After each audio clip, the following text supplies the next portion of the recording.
Good morning and welcome once again to the Eclectic Radical. As always, I'm Chris Richards, the Eclectic Radical, and joining me today, and I'm so glad they're back. I've missed them so much. Joining me today is my comrade Rachel Kahn from Atlanta, co-founder of Atlanta Mosaic, and super activist all around. I don't know if I'm a super activist, but Hey, I'll well, take that. you were in front of when we were still relatively new acquaintances. You were in front of Brian Kemp's office with a guillotine. So Yeah. I continue to show out, although no longer with guillotines. After the January 6th protests, insurrection, whatever you want to call it, those kind of got marred in the public eye. Now they have sort of right-wing connotations, but were there any guillotines at January 6th? That's disappointing. yeah, they put up a huge one apparently. Although honestly, since then I've learned sort of more about the history of guillotines and how they were later used to just slaughter Vietnamese people, and Well, now they kind of yeah, have a different meaning for me too. yeah. Well, and really, it makes a big difference depending on the context, because you have to remember, of course, that was Yeah. the death penalty in France for years, and was plenty of innocent people in the criminal justice system had their head chopped off. Oh yeah. Many It's a more really than the really rich. right. I think it's a valuable lesson about mechanisms of revolutionary violence and what happens when you use those kinds of mechanisms to force a change. The will to violence is, I think, ultimately the source of all oppression. And there are certainly times and places where violence is inevitable. Capitalism only knows how to use violence as a tool. So really, I'm not saying like, oh, we have to be perfectly peaceful, because that would be impossible. But it is important to always remember, the violence that we engage in is violence we may later engage in unjustly. And without keeping that sort of central to our organizing, our sort of philosophical approach to the world, we risk becoming exactly that which we seek to overthrow. So, And that's something that's seriously important to think about. mm, And it's one of the reasons that rather than take a maximalist revolution in the streets position sometimes, I feel more like the proper approach is sort of the George Jackson, Nelson Mandela school yeah. of strategic and retaliatory self-defense. Yeah. Well, and I also would distinguish. This is one that's come up a lot related to Cobb City. Destroying property is not violence. That's true. Like As destroying. As a Lakers fan, and someone who is used to this sort of thing happening when his home team wins a championship, Oh gosh. I can tell you that it is not violent to burn a police car if there's not a cop in it. Agreed. Yeah. Nor is it violence to break windows or burn construction equipment, which And actually is. honestly, because people don't understand these interactions.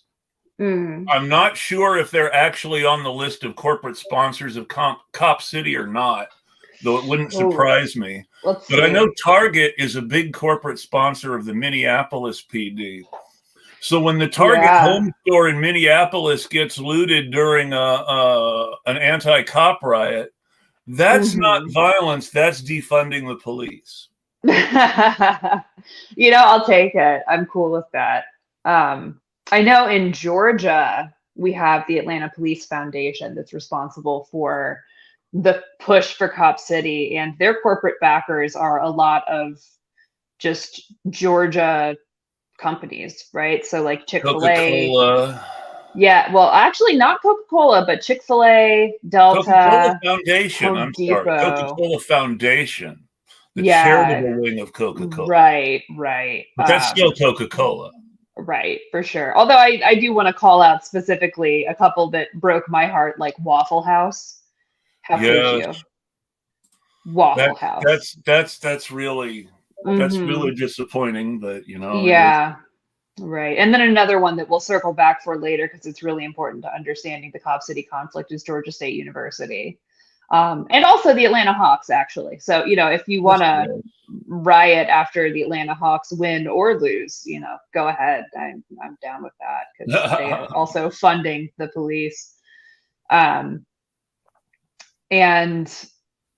it's very clearly a corporate push. It's the companies like JP Morgan, like Wells Fargo, like the Home Depot, like Chick-fil-A, like Amazon. Yeah. I mean, it's really a rogues gallery of corporate interests that are responsible for this. And of course, their reasons are pretty obvious, right? Like they are the ones who benefit the most. UPS narrowly averts a Teamster strike every year. If the Teamsters actually strike, they want the cops.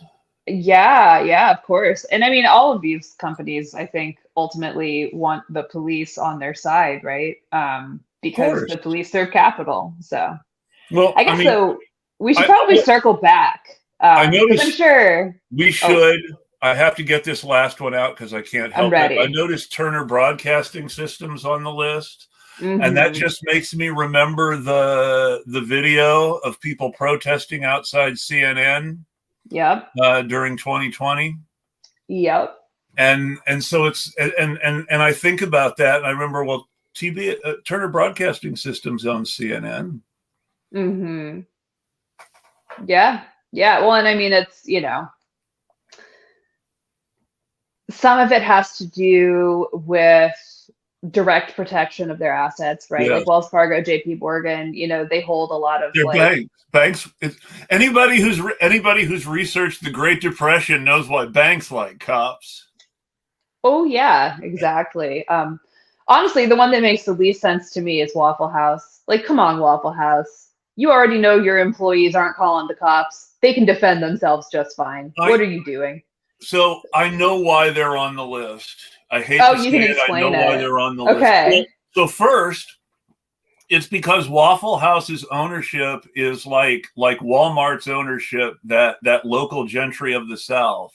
Yeah. Oh, and they have very specific class interests. But beyond that, think of it from the point of view not as a customer or a working person at Waffle House, but from the point of view as a corporate manager or a franchise owner of a business that is open 24 hours a day and frequently off of highways. Yeah, I mean, shit goes down at Waffle Houses. It's true. Although it's not like the police are showing up to defend anybody at Waffle House. Well, they're not showing up to do. Well, that's the whole reason it's corporate support, because they're not concerned about defending people at Waffle House. They're concerned about defending the Waffle House. Yeah, that's fair. That's fair. That is fair. They don't want someone to burn it down. And why they fantasize about people burning Waffle House down, I don't know. The only it's not going to happen. Talking about burning Waffle House down is because they're supporting Cop City. It's true. Although I honestly haven't heard anybody talking about burning Waffle House down, or even talking about burning down like Home Depots, right? But people should talk about burning down Home Depots for a lot of other reasons. Yeah, I mean, Home Depot is a terrible company. I will say, as one last anecdote, before we circle back and explain what Cop City is, what it's about, and what's going on. Yes. My partner used to work for Home Depot, and because of that, he used to go to their main corporate office in downtown Atlanta. And there is, in their main corporate office, a huge sign that just reads, "Creating shareholder value." And if that is not some Arbeit macht frei bullshit, it really is just so transparently, we don't care about our employees. We don't care about the people who use our services. We care about our shareholders. And that's it. And this opens up the whole rabbit hole, of course. But I mean, that's the whole rebranding of Nazism as libertarianism during the Cold War. And this idea that freedom means the right for the corporation to employ the slaves from the German death camp without having to face consequences from the American government. Right. Absolutely. Well, I know Margaret Atwood's a bit problematic. But there is one line from one You of know, your books that I thought was very she did come useful. around and get and take. Well, no, I take that back. It wasn't Margaret Atwood. It was the other problematic white lady. Yeah, yeah. Why can't I remember her name? Joyce Carol Oates, who came around and really gave it to J.K. Rowling in the end.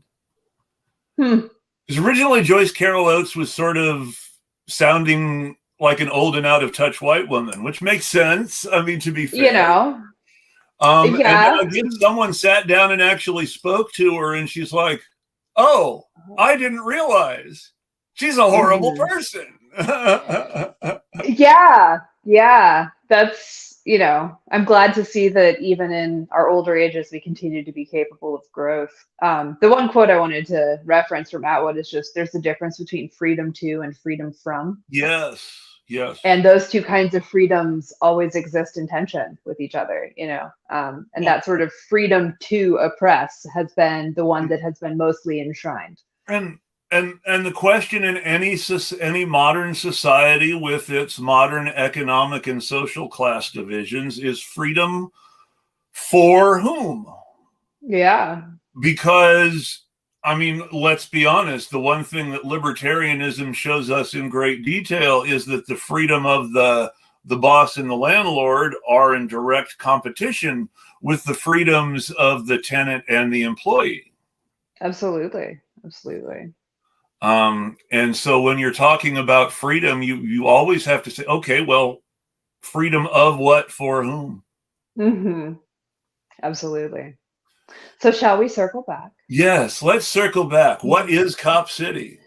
So Cop City is allegedly a police training facility that will also serve, firefighters, EMTs, and really all first responders. And in actuality, it's an urban warfare center, right? Yeah. So because that's my feeling.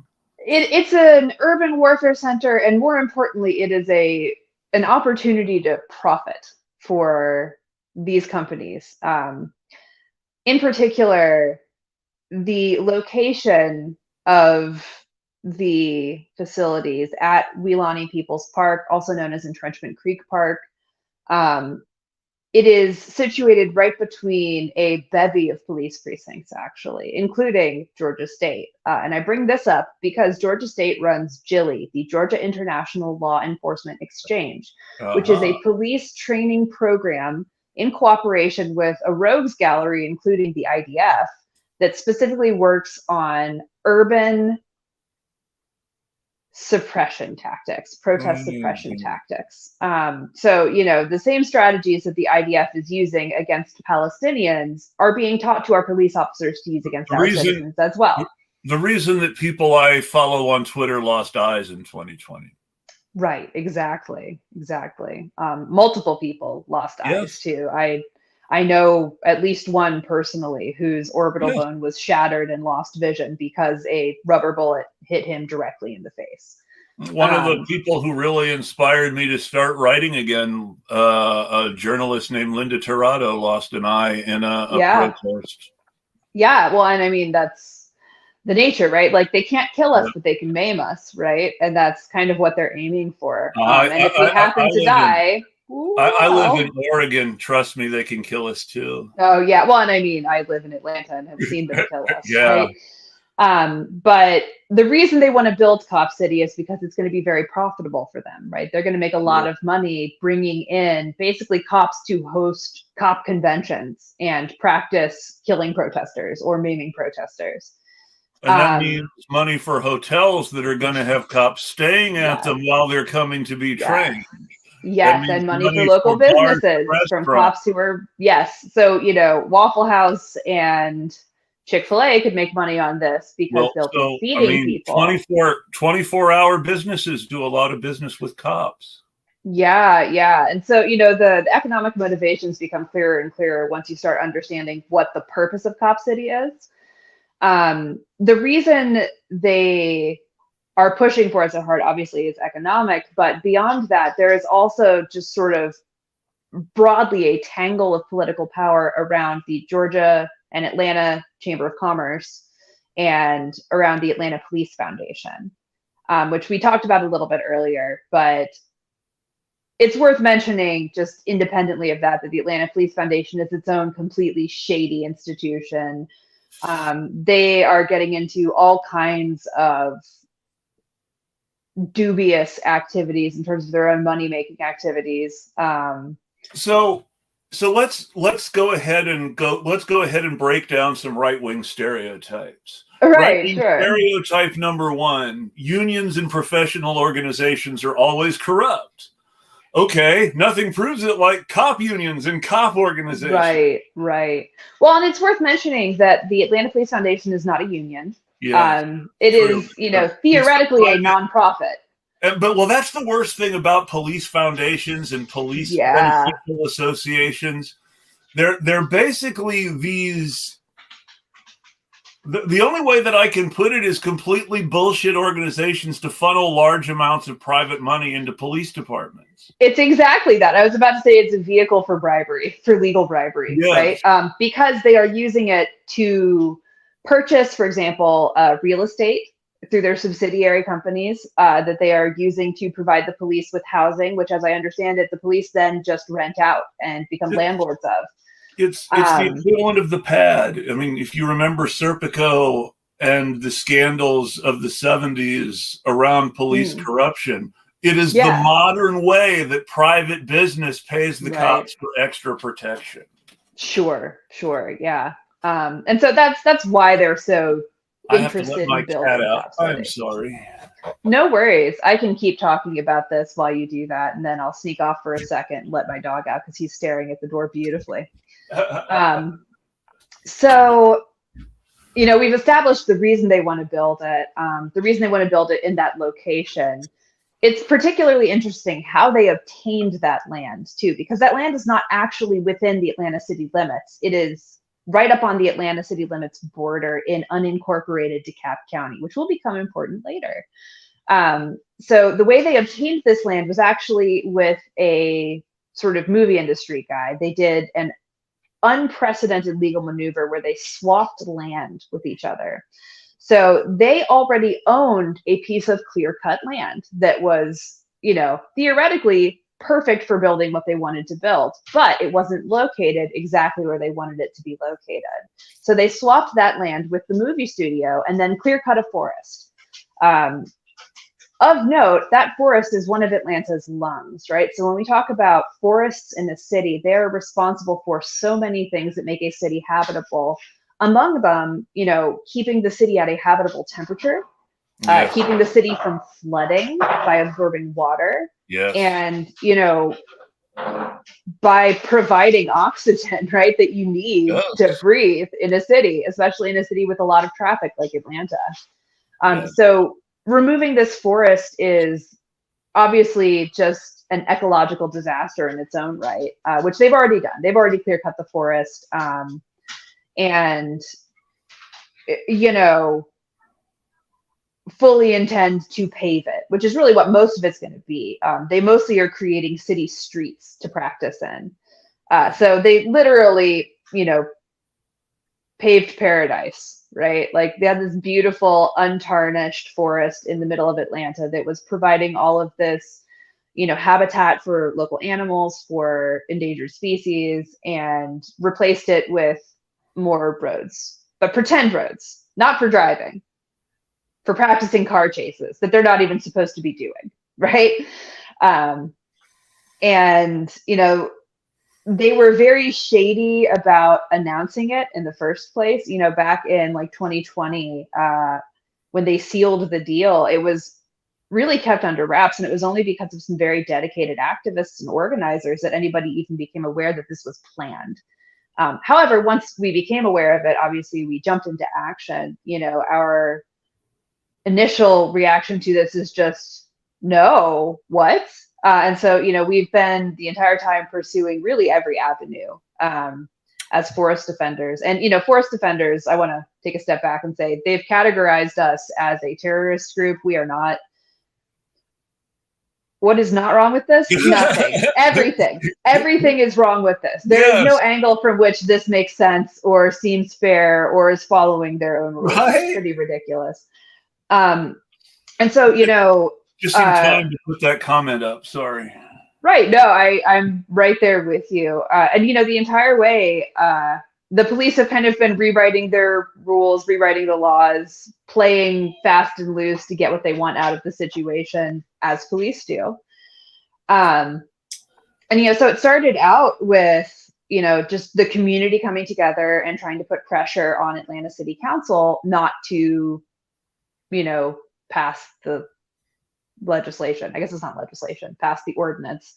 The way it was. Also, to that end, while you're talking, I'll let my dog out. The way I read it, it was a city council funding resolution basically saying this is the money we're going to give. I remember it ended up being a whole lot more than they said, something like twice as much as they had actually originally said it was going to cost the city. Well, so that was for the most recent resolution, but before that, there were others. This is actually the third time. And so for the first one, you know, this was during lockdown, so we weren't really able to participate as directly in that process because everything was being done on Zoom.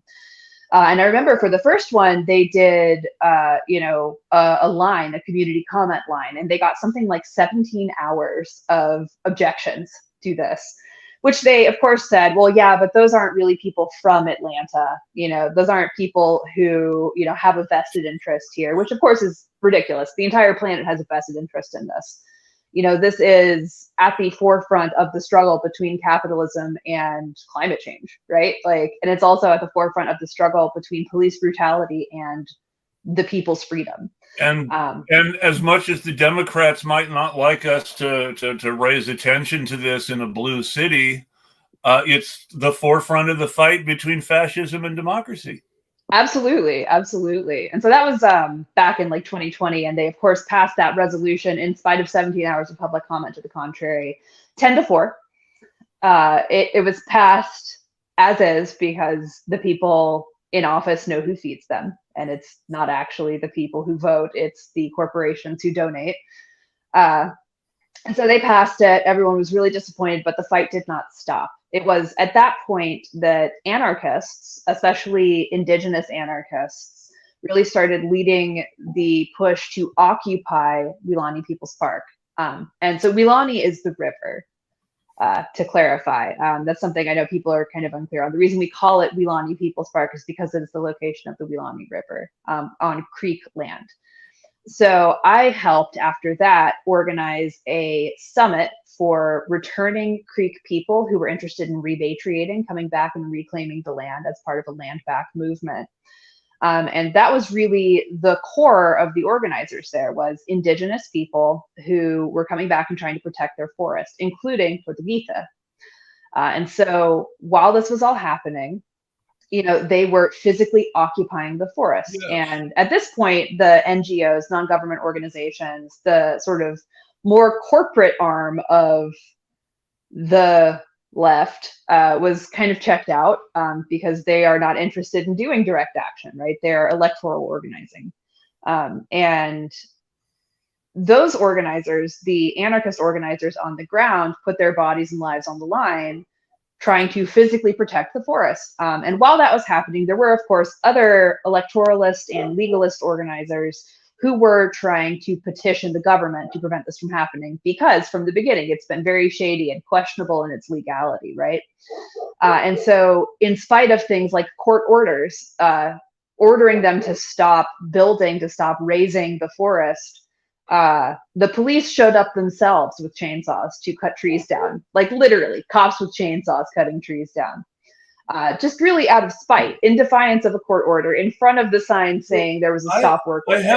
I have to break in here because once again, when we talk about fascism as the sort of fake populist organizing of a sector of the lower middle class / upper working class in support of the status quo. The cops coming out and cutting down the trees themselves is like serious stormtrooper stuff.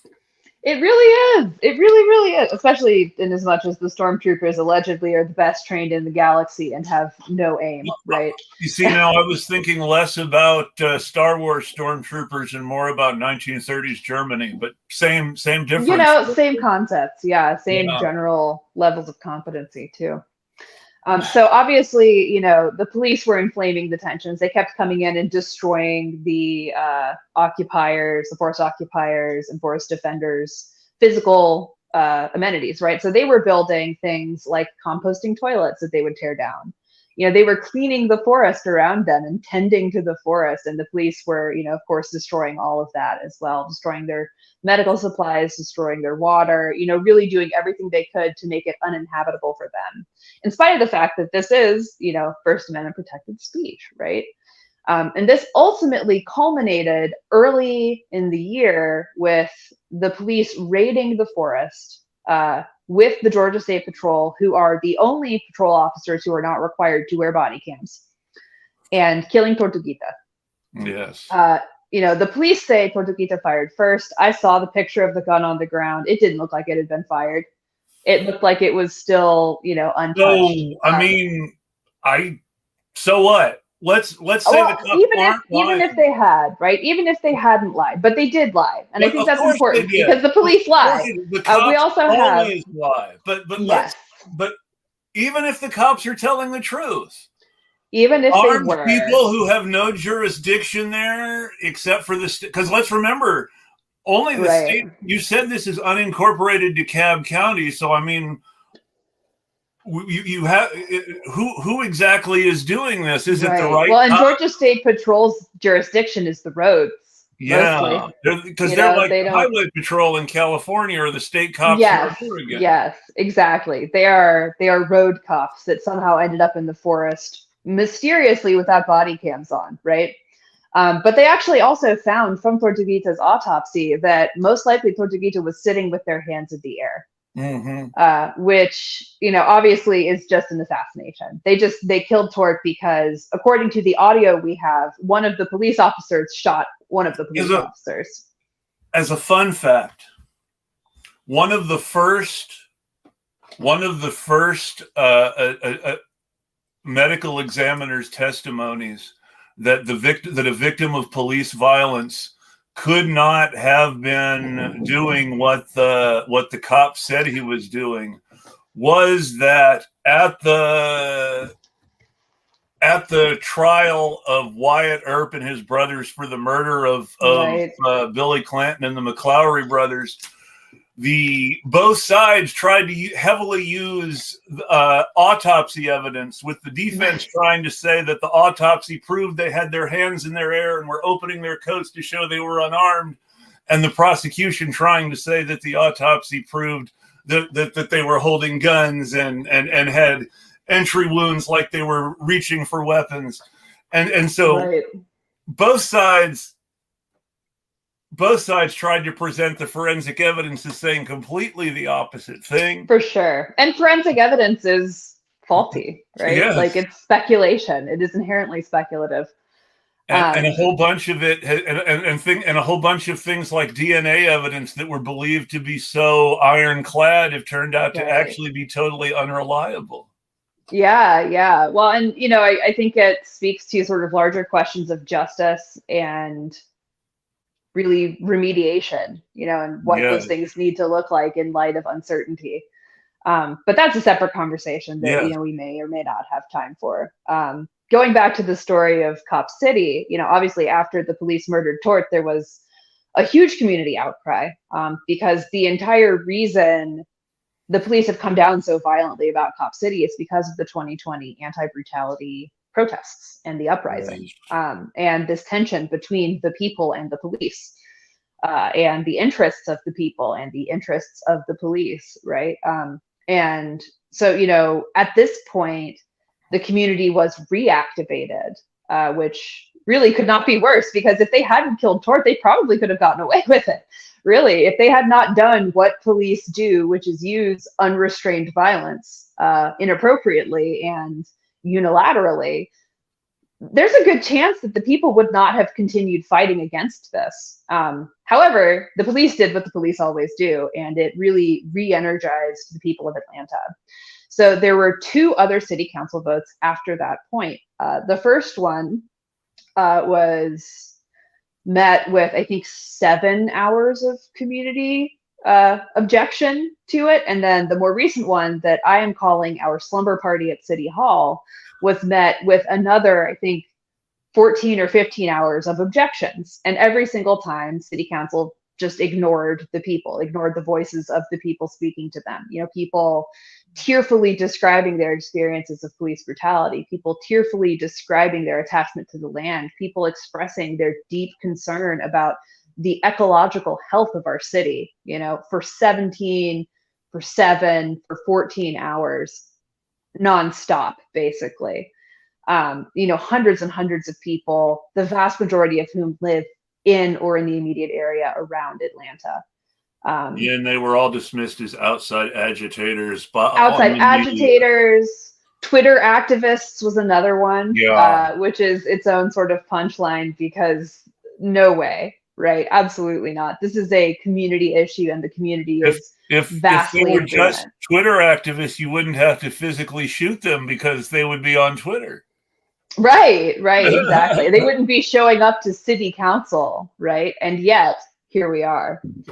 So, obviously, at that point, after the second vote in direct defiance of the will of the people, that was when the Stop Cop City Coalition, or Cop City Vote Coalition, first sort of entered their petition, or they're submitting their intent to create a petition to City Hall. And then the city clerk, of course, sandbagged them and did everything they could to try and make it impossible. And in spite of that, you know, we have been on the ground collecting signatures everywhere, even in Buckhead. And Buckhead is like the richy part of town. They actually recently tried to secede from the city of Atlanta because they wanted to keep more of their money for themselves, and that failed. And even in spite of that, recently canvassers have been going to Buckhead and getting tons and tons of signatures. So even in Buckhead, this crown jewel of Mary Norwood's district that allegedly is the one most in favor of the police, the people there, not the corporations who own businesses there, but the actual residents, are still against Cop City. And, you know, we'll see. I have been the entire time pretty skeptical that we're going to succeed in stopping this. But my hope is, at the very least, it will radicalize a lot of people along the way. I mean, the idea that there's a huge pro-cop majority in America has always rung false to me in the first place. My father was a Republican, still is one on paper, though he's more of a neoliberal sort of Democrat these days. Right. But my father was a Republican, voted for Goldwater and Nixon. And my father is the one who told me that you can't trust the cops, that you're not their friend, that they're not your friends, that the only difference between cops and other gangs is the badge. And this is my Republican father who voted for Goldwater and Nixon, not some scary hippie. For sure. And really, the people I have seen speaking in favor of Cop City are almost entirely transplants anyway. You know, they're almost entirely people who moved here from somewhere else, which, you know, we've had conversations on Twitter about the historic meaning of carpetbagger, but I'm going to call them carpetbaggers because I disrespect them. I feel like some of them who are locals would be disappointing their parents. You know, yeah.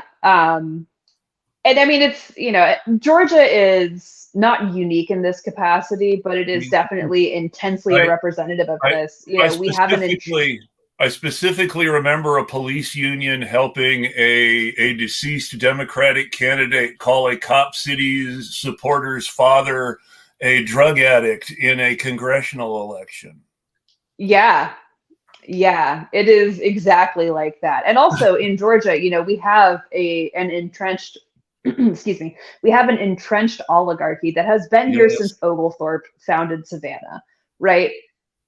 since the beginning of the country, we've had this entrenched oligarchy running everything against the will of the people who live here, whether that was the people who were literally slaves or just the working class people, the rednecks who have been repeatedly brutalized by these systems.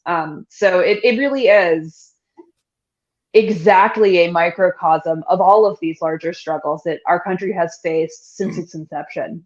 There is a certain point of view, a purely materialistic, purely economic argument that you would think Marxists would make, but they never make for some reason because they're too wedded in ideological ideas of historical progressivism and evolution.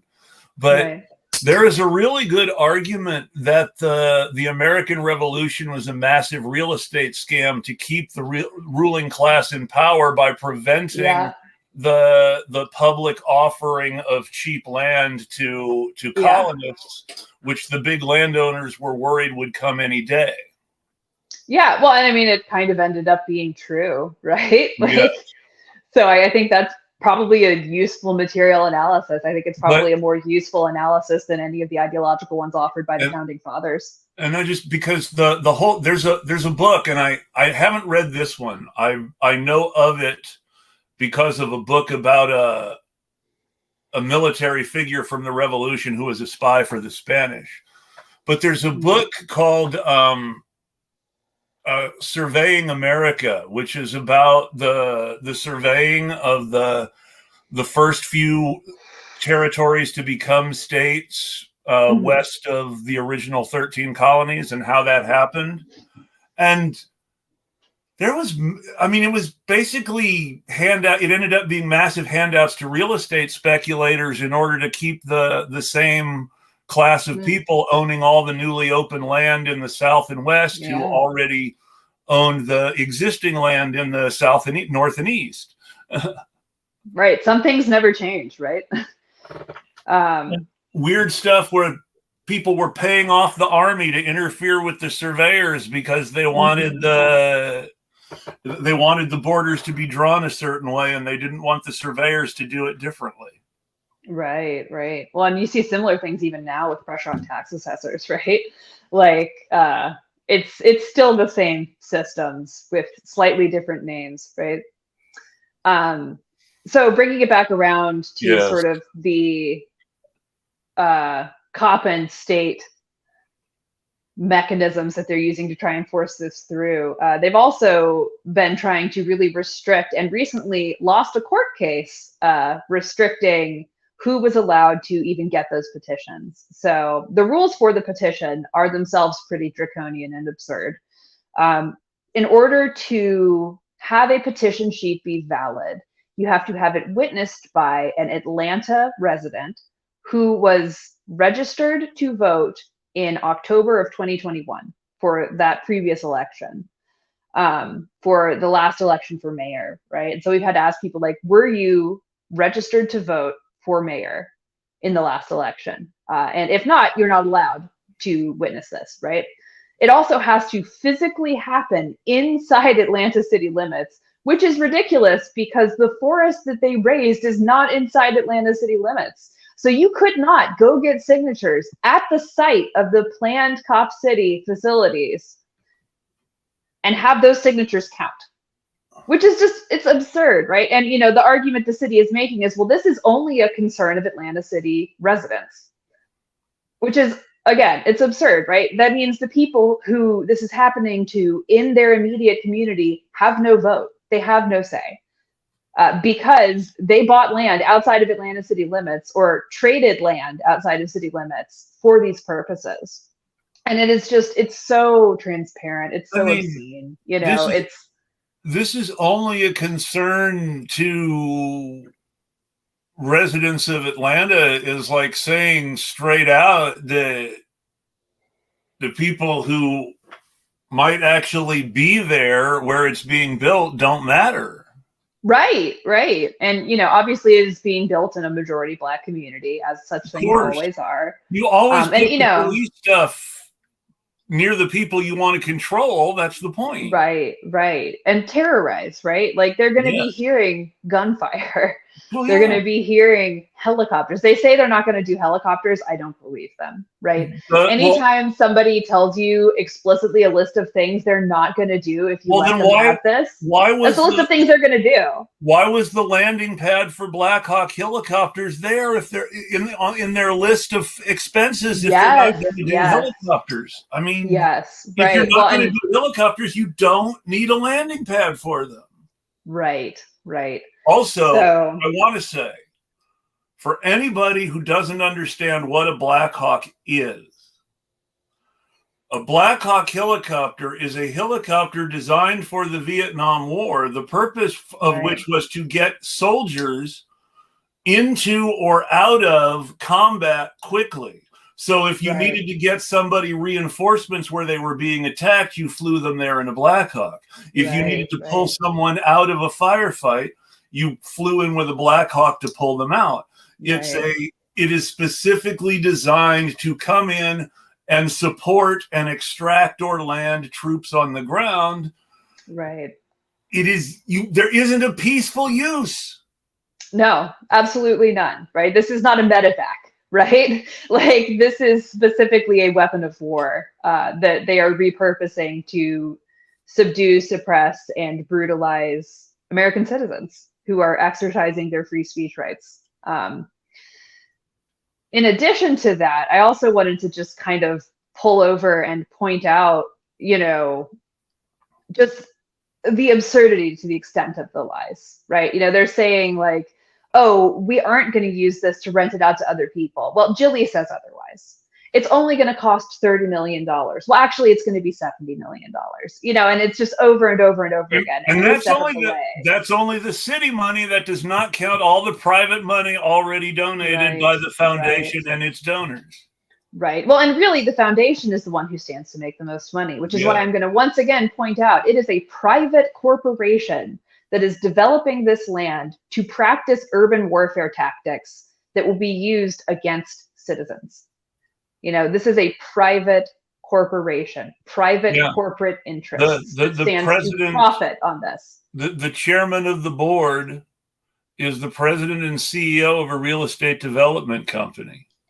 And that is important. Yeah. And I can't scoop my friends, so I'm not going to scoop my friends here, but I am going to just heavily allude. Y'all should be keeping an eye on the Atlanta Press Collective and on the reporting they're going to be doing about that, because that is a rabbit hole and it goes deep. And it is not honest there either. That's a huge, I mean, that's the first thing that comes to mind when we're talking about real estate scams and bulldozing the forest. I mean, that's well, and it's of note. Historically, Atlanta was the site of some of the worst real estate fraud in, the Audis. And I actually know about this because, of all people, my mother was the one who was really fighting the fight against that, against the combination of predatory lending and of, real estate fraud that was being used to artificially inflate the value of houses for profit, right? And flipping houses without actually making any kind of material changes to them for way more money, and just basically inventing money out of thin air at the expense of people's housing. And especially when you look at the housing crisis in Atlanta and the tens of thousands of people that are being evicted because housing is no longer affordable in Atlanta thanks to the carpetbaggers. It's all this one system, right? The system of violence, primarily for real estate developers, like you talked about, in the very inception of the country. So some things really never change. In the short term, if people are interested in stopping Cop City, which everyone, I think, globally should be, it is really helpful. You can go to copcityvote.com. And you can get involved if you live locally. You can come to, our hot spots where we're going out and we're doing canvassing. You can help participate by phone banking. You can phone bank businesses and see who might be willing to host, sign-up sheets or host hot spots where we will be doing our petition gathering or a signature gathering for our petitions, and you can give money to any of these organizations. As always, I recommend donating to the Atlanta Solidarity Fund, which is also worth bringing up because those organizers got arrested and charged with bullshit trumped up charges of terrorism because they're trying to use RICO to stop this movement, right? To say like, oh, well, actually, you're not organizers. You're not doing First Amendment protected speech. You are a gang. You are a mafia. And so now we can put you in federal prison, right? Which, of course, knowing what we know about Atlanta prison facilities is a death trap. That is literally a way to kill people. Is there any deeper and more unsettling irony than RICO being used to protect police foundations? I mean, maybe, but I'd have to dig for it.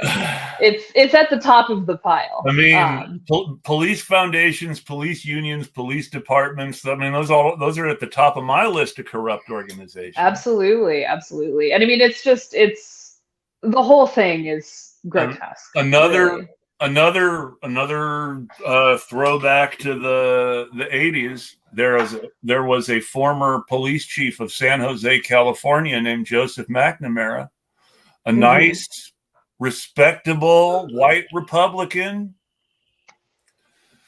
cop all his life, who after retiring as police chief, and even slightly before retiring as police chief, started writing about police corruption and how completely corrupt police departments really were, and that they were completely geared towards protecting that corruption and covering up for it and pretending that it didn't exist, because the people who profited from that corruption ultimately ended up running the cops because they were able to reward the people who helped them profit. Absolutely. Well, and it's self-sustaining, right? The police started as slave patrols. Yeah. They have always been an institution of violence, and they use it internally to regulate their own officers. In New York, during Prohibition, when they decided they needed to make a show of quote unquote fighting the mob, they created the Broadway Squad. And what was the Broadway Squad? The Broadway Squad was when the NYPD went into the worst part of Hell's Kitchen and recruited the Irish 5 Points gang, not to be confused with the Italian 5 Points gang in Brooklyn, to be the new cops in Manhattan. Right. And it's like you can't get a better example than that. Yeah, well, and it's funny you mentioned the Teamsters earlier, because up until very recently, they were run by the mob too. Well, that's the whole thing about the Teamsters, and this is what the Teamsters. The Teamsters were one of several unions that had a history of corrupt business with organizations that they believed could give them countervailing power to the police power wielded by the boss, and that. I see the logic. Work to various degrees. Mm-hmm. I mean, I see the logic if you're also capitalists. Right. If your philosophy is we need to build dual power, I can see why you might think, okay, well, let's pair up with organized crime, right? The problem is organized crime is running under capitalistic ideologies, right? They're motivated by the same things as the capitalists. And they are capitalists for the most part, right? And what happened... And let's go ahead and take the most heroic and saintly possible interpretation. Right. What happened to Jimmy Hoffa when the mob realized he cared more about the Teamsters than making money? He disappeared. Right. Yeah, absolutely. And I mean, that's, some things never change. I keep saying it. I'm going to keep saying it. Things have been unchanging. But I would like to see things change. And I think one of the first things that really needs to change, and I think an opportunity created by this ugly situation, is people's ideas are changing. Yes. I think broadly, people are becoming more open to this idea of the police being a harmful institution.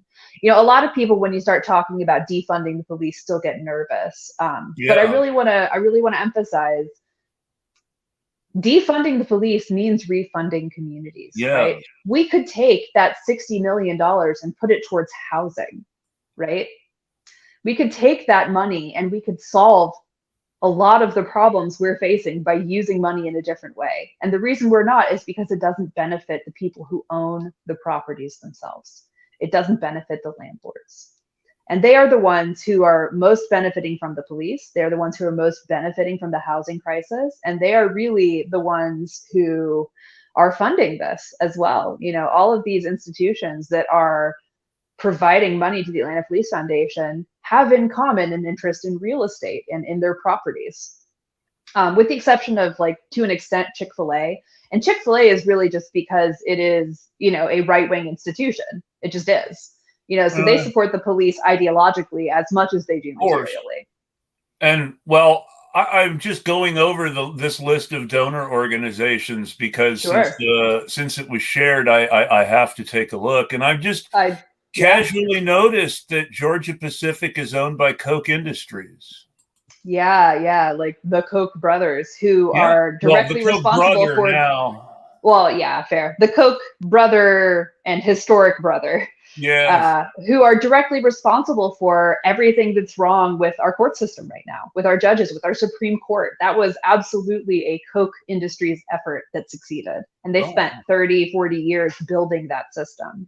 You know, so it is all the way to a top, just a chain of corruption and of really overt disregard for the rule of law, right? Because the Koch Industries MO was ignore the regulations, take the fines, they cost less. Yeah. And that is the same strategy we see employed here, you know?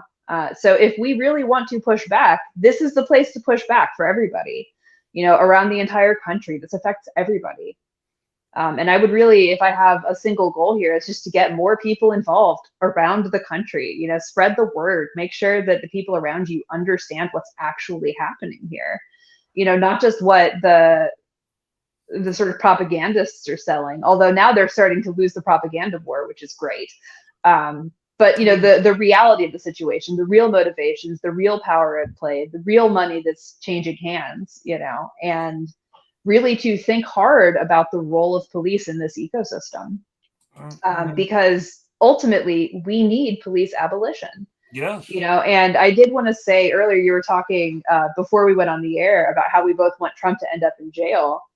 I actually think police abolition probably can include jails for people who do the kind of large scale harm that Trump has done, that CEOs do, right? And I think maybe that's one of the only cases where prisons still make sense, is when you have like really destructive organized bodies of people that are harming, you know, hundreds of thousands or thousands or millions of people. And honestly, when I think constructively and practically, and in what I would consider, what I call a scientific socialist point of view, which is the proper mix of empirical fact and logical process, I would say that the number one argument against prison abolition is, well, we have to do something with the ex-cops. Right. And, you know, I would like to believe that most of them can be rehabilitated eventually, but at the very least, we can take their guns away.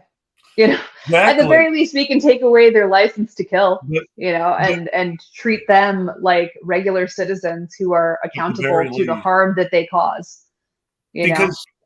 Because this is where this argument, well, what if the cops weren't lying, which is an impossible hypothetical, but let's go with this thought experiment anyway. What if the cops weren't lying about what happened that night? Okay, so a bunch of state police whose jurisdiction is technically supposed to be on the highway come running into a protest with guns drawn. Of course somebody's going to shoot back. They're in danger. It's self-defense. Sure. And it didn't happen. Yeah. But even if it did happen, it would have been justified, but it didn't happen. That's the whole thing. I mean,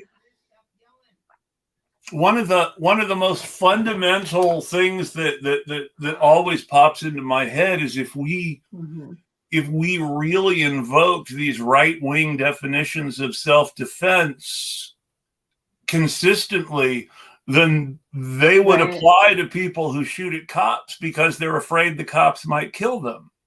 And for good reason, because the cops did kill somebody. Yes. You know, and they do kill people regularly, frequently unarmed, you know. I mean, that was ultimately the reason, by the way, that they kicked the guy who shot at the cops when Breonna Taylor was murdered out of the criminal justice system and didn't prosecute them, because they realized that if they actually prosecuted him, it would put Kentucky's castle law in a very uncomfortable crosshairs. Sure. Because under the terms of Kentucky's castle law, he was totally within his rights to shoot at the cops first. Yeah, absolutely. And I mean, he didn't, right? Like, they had already shot into the house while people were asleep in it. Yes. But it's interesting to point all these things out if these self-defense standards were really applied consistently.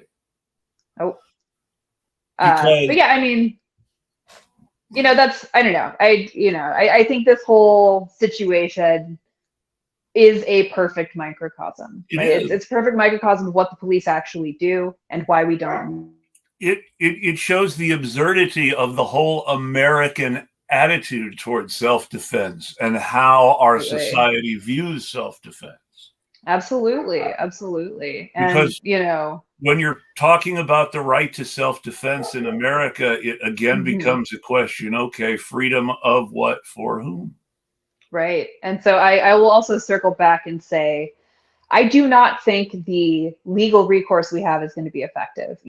Yeah. Came out and Andre Dickens recently came out and said, well, even if they turn in the petition, we're going to have to reject it, as though their hands are tied. So I don't think the petition's going to work either. I think they're going to continue using every bureaucratic stopgap they can invent to slow this process down and to prevent the people from resisting nonviolently. They can't follow the law, because if they follow the law, they will have to back down, and they can't back down because they have made this an issue of public face for the city.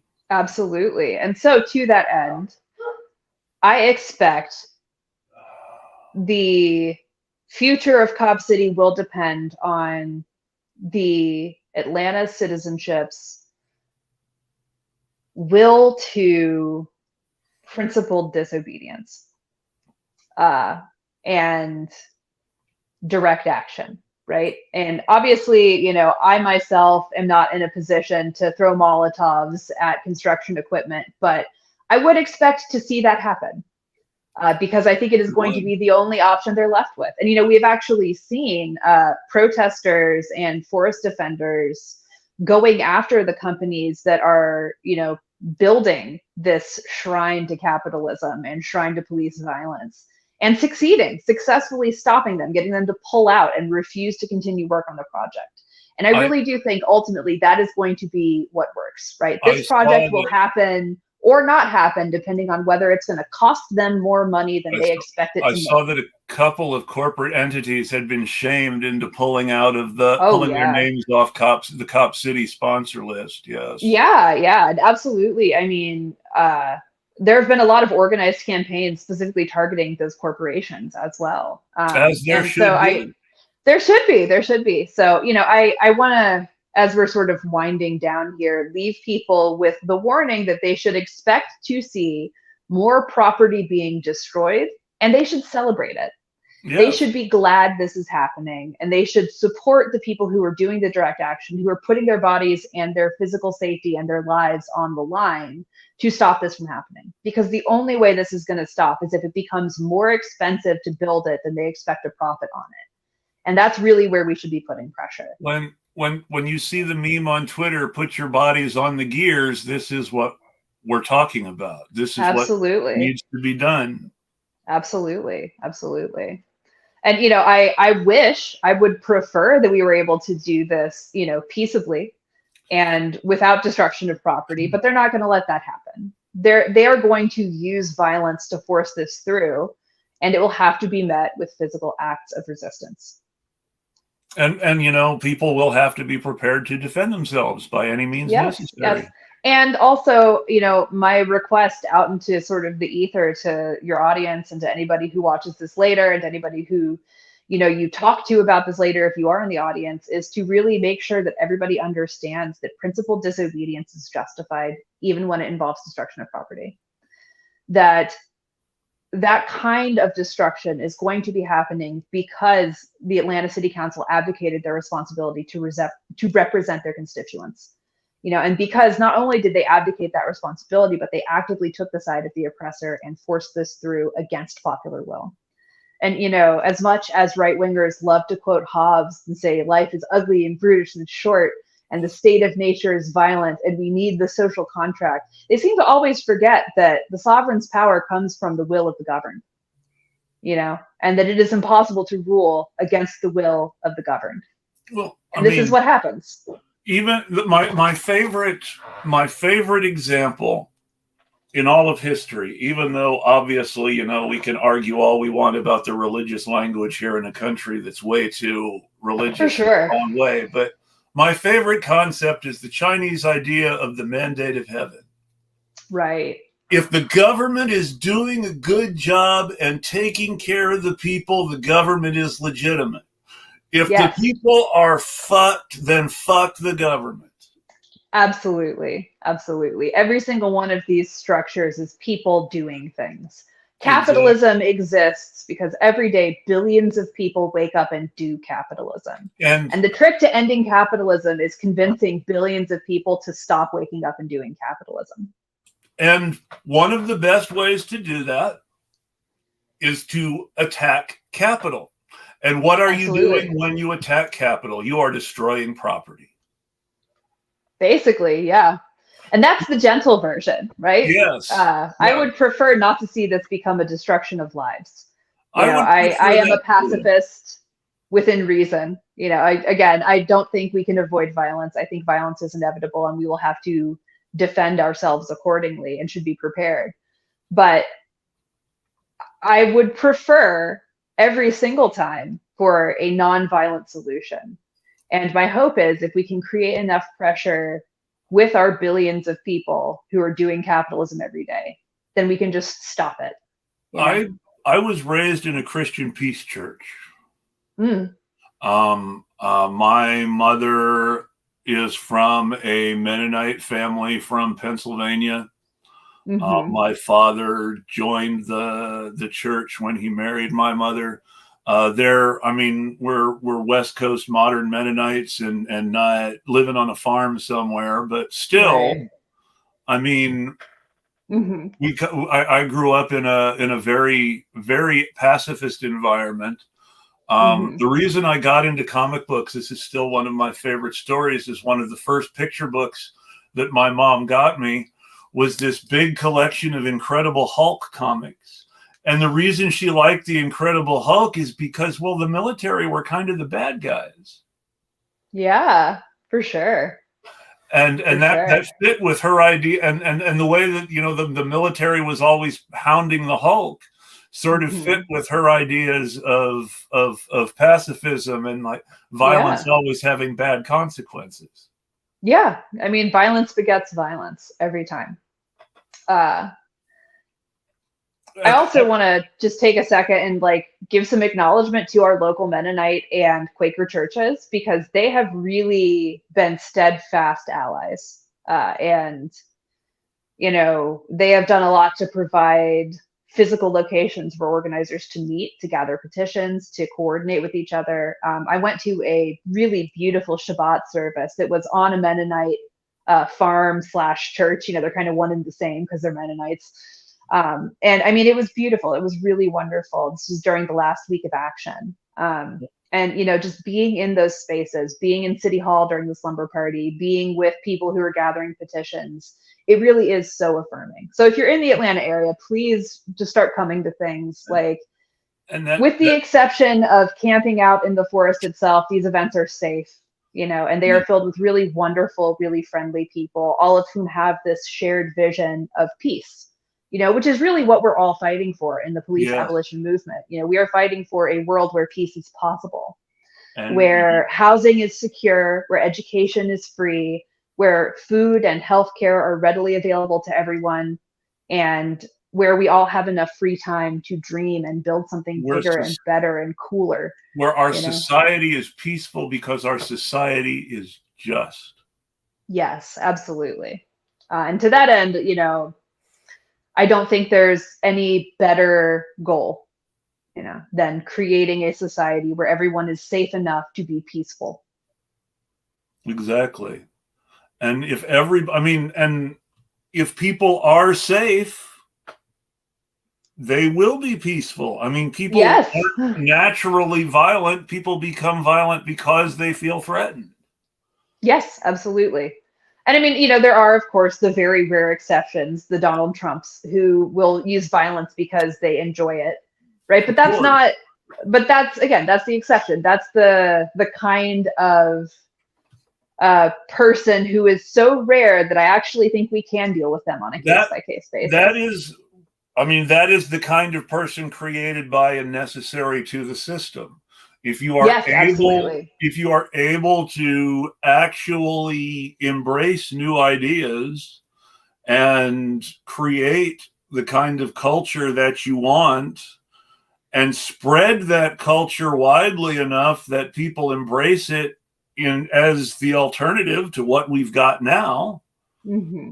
then you can get there and you can Yeah, reorganize society and you can have justice. yeah. And Justice is kind of sexy too. You should do it. it really It's is. fun. It's cool. You're the cool guy. Being a just person is cool guy stuff. It's true. It's true. Anyway, to that end, I have to do some really sexy trad wife stuff and cook food. So Of course. Of I have course. to get running and make. This is a funny sort of totally unrelated story, but we got a new dog since the last time I was on air, and he's a Great Pyrenees. He's a Yes. guardian dog. He's wonderful and he's It's huge. He beautiful. weighs I've seen the pictures on 100-something Twitter. pounds. His name is Everybody, Brutus. you should follow Rachel on Twitter just for the dog pictures. The shit The dog posting is pictures are good. good. The shit posting is hilarious, and the political stuff is very edifying and useful. But it's the dog pictures that are why you should follow them. Yeah, yeah. The downside is I'm now beholden to this picky eater ass dog who only wants to eat like wet dog food. So now I have become, completely to my own surprise, the guy who cooks food for my dogs. It could be worse. Well, not worse because it works out for us financially, I suppose. But it's so counterintuitive. Well, it definitely costs a lot less money to cook food for this giant dog. We have a cat who will only eat the most disgusting dry cat food around. I wish that was my dog. The grossest, cheapest, nastiest stuff. I wish. Now, what the thing about this is that this cat has no teeth. So why this cat does not prefer wet cat food, I do not know. We started giving the cat wet cat food thinking maybe this will be easier for her to eat. No, the cat has no interest. She'll lick up the gravy, but she will ignore the wet cat food entirely. But she'll eat the dry food. Cat. Despite having no teeth. Yeah, yeah. Same broad story with our dog, but inverse. We try to feed him kibble and he just won't eat it. He'll just go hungry. He'll dig around in the trash can for scraps before he'll eat his dry kibble. So here I am making meaningful eye contact with my Instant Pot. Well, I mean, it keeps life exciting. Yeah, I mean, honestly, I'm grateful for the dog. He's huge and he's the sweetest boy. He just loves to cuddle and he's a guardian dog. So I know if ever anything happened, he would protect me. And he's big enough that he could, There's a dog that's bred to save your life in the mountains, like the Saint Bernard. Yes. And to protect sheep, we actually picked him up as a sheepdog from a Mennonite who his whole thing is he does yard work with sheep. So if you need to clear cut your lawn, right, instead of doing it with pesticides, you get sheep. And the sheep were really cute too. But he was not a good sheepdog. He hated the sheep and loved the people. And here we are. But he's wonderful. And, he's on my list of gratitudes for sure. And, I'm so grateful to be a part of this community, including the Mennonites that are my comrades, including the Quakers that are my comrades, including community movement builders who've been doing extraordinary work, especially regarding housing in gentrifying areas. And, broadly with just this coalition of people who all have the same vision of justice, including, I'm going to say the dog does too. Yeah, he probably does. I think he would give people food if he could. I think you're right. I mean, I've never I've never gotten the idea that that animals were naturally grasping and stingy. Not really. No, so long as his needs are met, he'll share, which is Yeah, true of everybody, I think. I think that's true. I think that's really the big thing is, I mean, are people's needs being met? And if Yeah, society's not meeting people's needs, what good is it? truly, truly. And to that end, let me keep the peace in my house by getting this food started. Yes. Have a great Sunday, Rachel. Thank you Thank very much you. for joining me. Take care. It was so good to see you again. Thanks for It having me. really was. Thanks. Bye for now. Bye. And on that note, folks, I just want to talk about the idea of the social contract as it comes to the police again. I've never been asked to sign a contract, and yet the cops want to enforce it on me. Have you ever been asked to sign a social contract? Yet we're supposed to believe that the cops are what's holding society together. If that were the case, the city government of Atlanta would care what the people of Atlanta thought. This is where fascism happens first, is at the local level where our city government ignores us. There's probably something like this happening in your city too, if you take the time to look for it. And if you find it, talk about it. Tell people what's going on. Make sure they know that what's happening in their city the same way we know about Cop City in Atlanta.